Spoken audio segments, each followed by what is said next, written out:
everyone, what's up? It's Nick here, and in today's video I'm going to give you guys another Photoshop tutorial. In today's video I'm going to show you guys how you can make a really cool bokeh effect inside of Adobe Photoshop. Now, I really don't know how to pronounce that, so if I pronounce this wrong, sorry, but I will spell it right in the title of this video. So basically what you're going to be getting is you're going to be getting an image that looks like this right here, and now you guys probably figured out what I'm talking about now that you saw the image.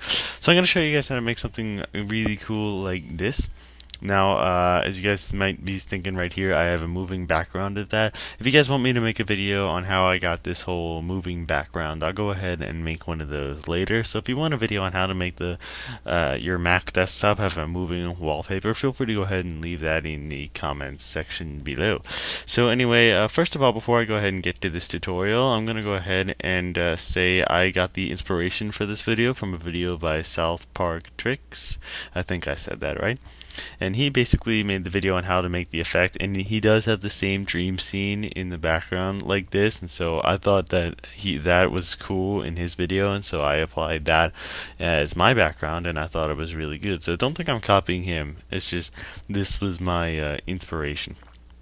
So basically, to go ahead and make the bokeh or whatever effect, to go ahead and do this, we're going to go ahead and launch up Photoshop, and just to say for you guys, this is what my final product looked like. But I did try a couple other times. Like, here's what happened the first time, not so good. Here's what happened the second time, pretty much the same.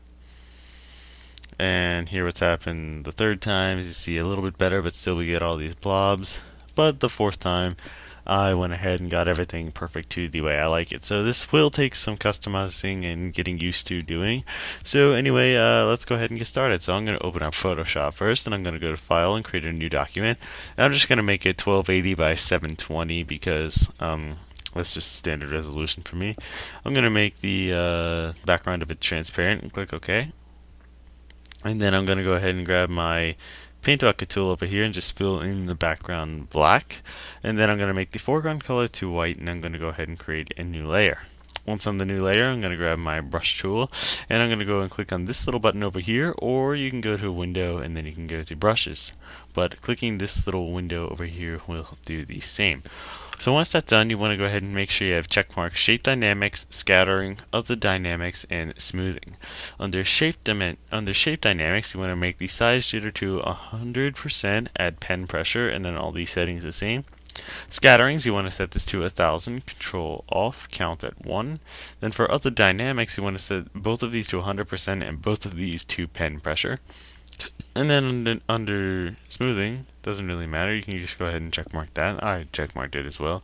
And then if you go up here, you want to make the spacing around 25, which I think is default because it was automatically like that by itself. And so once that's done, make sure your foreground color is set white, select the brush tool, and select one of these solid round brushes, and go ahead and set the size to something fairly big, but not too big, and then just go ahead and swipe and make your little circles. So I'm going to make those circles right there. Then I'm going to create a new layer, but first I'm going to hide that new layer and go back to the layer with all the white circles we did on it, and go to Filter, go to Blur, and then go to Gaussian Blur. Once on there, just go ahead and make it something big. So I'm going to make mine like 24. Click OK.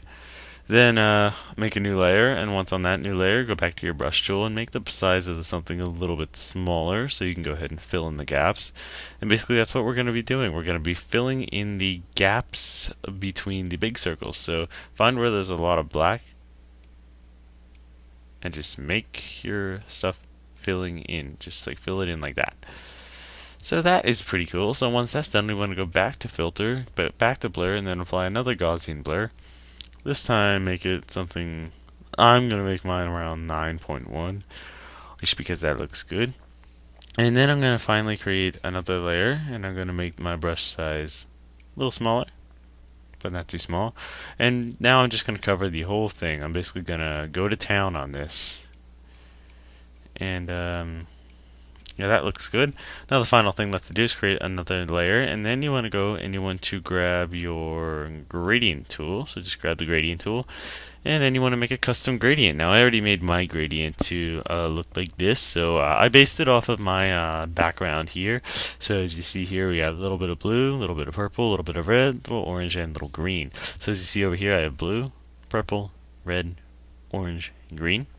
And I went ahead and saved this gradient by clicking on save, and then all you have to do to re-get it is to click load and then load up the gradient you saved. So once you have your gradient, then just go ahead and make sure it's set to linear.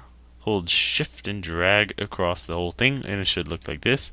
Then just change the blend mode to overlay, and then you get an effect that looks like this. Now don't be afraid to go ahead and try this a couple of times, just in case you don't get it right the first time, because as you see up here, I had a little spot that was a little too blurry, but other than that, it's pretty cool. And feel free to go ahead and customize your gradients and customize your colors any way you want to, but I just wanted to base it off of this. Alright guys, so that's pretty much it for the tutorial. Just go ahead and save your thing while you're done. I hope you guys enjoyed this video. For more suggestions, feel free to go ahead and leave videos I should do in the future in the comments below.